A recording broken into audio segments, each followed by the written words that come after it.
Ceann Comhairle, and I wasn't going to start in this way because it just sounds sort of Dickensian, but it is. But having listened to some of the government TDs eulogise this budget, I want to start by reading a letter I got in my constituency office from probably a neighbour, lives around on the road near me in Ballyfermot. I went to my parents' home at 9 p.m. tonight. My mum had the bottled gas fire right in front of her, and my father had his house coat on him and was in bed. I can't stand back or stay quiet. My parents need urgent help. My dad's almost 73 years old. He has COPD, and my mum is 66-year-old. The house has no heating at all, and the hot water takes hours as it's coming from an immersion which costs a fortune. The boiler recently broke down and they haven't got the money to have it repaired. My dad recently retired, and the money that he has from a small pension puts him slightly over the right to the fuel allowance. So they want me to come and see them, and I will be visiting this home either tonight or tomorrow night.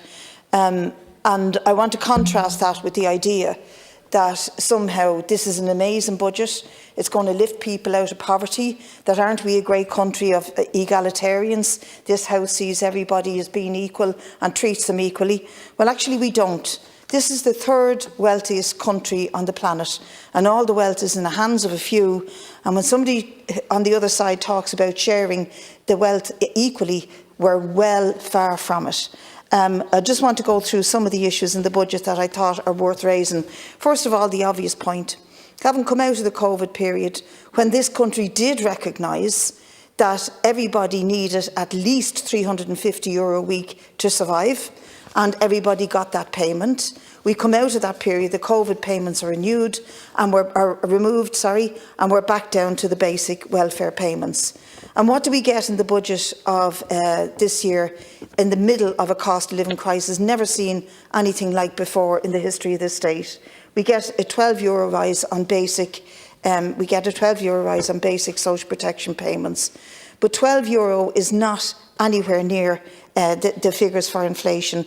What would be required to be inflation-proofed would be like €25 a week on every social protection payment. And we do recognise the once-off payment measures have given people a bit of breathing space, and it's certainly given the government a bit of breathing space, and really I would describe them as palliative. They will keep the pain away for the few months in the lead up to post-Christmas, but after that the energy hikes will continue, food hikes in particular will continue, and people's social protection payments and basic income will not see them through. I particularly think this is true of people with disabilities, and many deputies have referred to it. If we as a state believed that everybody need a minimum pay of €350 a week to live on, to survive and to keep them out of poverty, then that's particularly true of those with disability payments, because of the extra needs that they have just in terms of getting over the everyday challenges that they face. So I think that needs to be looked at again, Minister, and perhaps a mini budget that would really address the question of the need to improve the lot of people with disabilities. And there's quite a high rate of people with disabilities in this country. Other deputies have mentioned the exceptional needs payment, and I think in all of our experience, and the family I'm going to meet in the next day or so, this will become part of the discussion with them, but I think in all of our experience we know that the wait is way too long and that the refusal rate is way too high. And I've looked back at some PQs that deputies around the House have asked about their own particular areas and the exceptional needs payment. But they are rising. The figures, the national figures, are rising and rising and rising. So in April there was 6,500 applications for exceptional needs payment. In July that was 17,000, and I don't know what it is now. But the average process time is 8 weeks. It can be 12 or more weeks, as Deputy Function just said there in the case that she cited. So that has to change. If there are exceptional needs, then they're needed now. Like this couple with a boiler that needs fixing. I got my own boiler fixed recently, £2,500 just to get it fixed, and another 500 or so for the labour. But I have it. I'm a TD. I'm paid handsomely. But if you're living like that couple who live around the corner from me, then there's huge discrimination and huge challenges to be faced. I think the other thing to mention is this idea that the fuel allowance is all sorted. It's not actually. There's a number of exceptions to getting the fuel allowance that are going to stand in the way of a lot of people. One is that if you live with somebody who is not on a qualifying payment.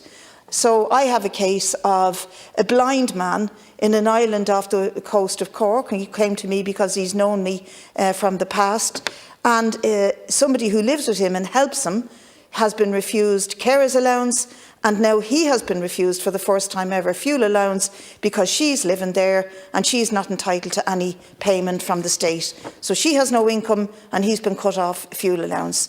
None of these things make sense, and I think we need to be able to have a system where we look at individual cases and that they're dealt with in a fair and compassionate manner and in a timely manner. And there are other reasons why you wouldn't be entitled to fuel allowance. If you're on job seekers, illness, enhanced illness, occupational illness benefit, maternity or disablement benefit.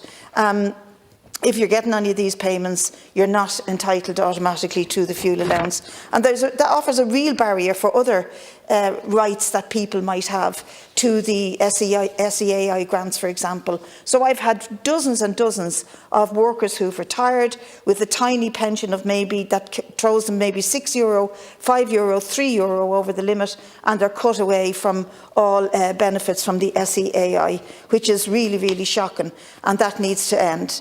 The other thing I just want to re-emphasise is that we need the sort of social protection increases that keep track with inflation. Inflation isn't gone away. They reckon it'll be at 7% at least next year.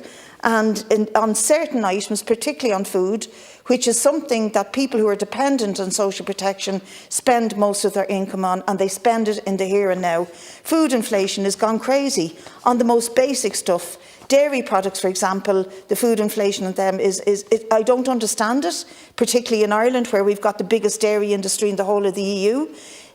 Dairy inflation is at 26%. There's no explanation for that other than profiteering and price gouging. And the same has happened with the energy companies. I know the Cabinet are talking about bringing in a solidarity tax and a windfall energy tax, and it isn't beyond its time that this is happening. But there is still profiteering taking place at the same time that the poorest, the most marginalised, are struggling to survive on that. And I think, Minister, there's a few things I've raised with you there that we need to look at, and that we need a system, as I say, that's timely and compassionate, that can deal with the hardest of cases that we're facing in the hardest of winters that we've seen for a long time because of the level of inflation and the various crises that we're facing. And that leaves out the whole housing crisis and the whole need to address the biggest crisis that this state is facing, which is the housing crisis.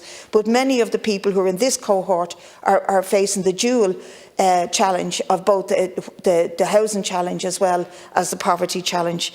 So I don't think the budget should be eulogised by the opposition, especially when you live in a country that is so unequal and is so clearly there's a big hollow between the very wealthy and the very poor.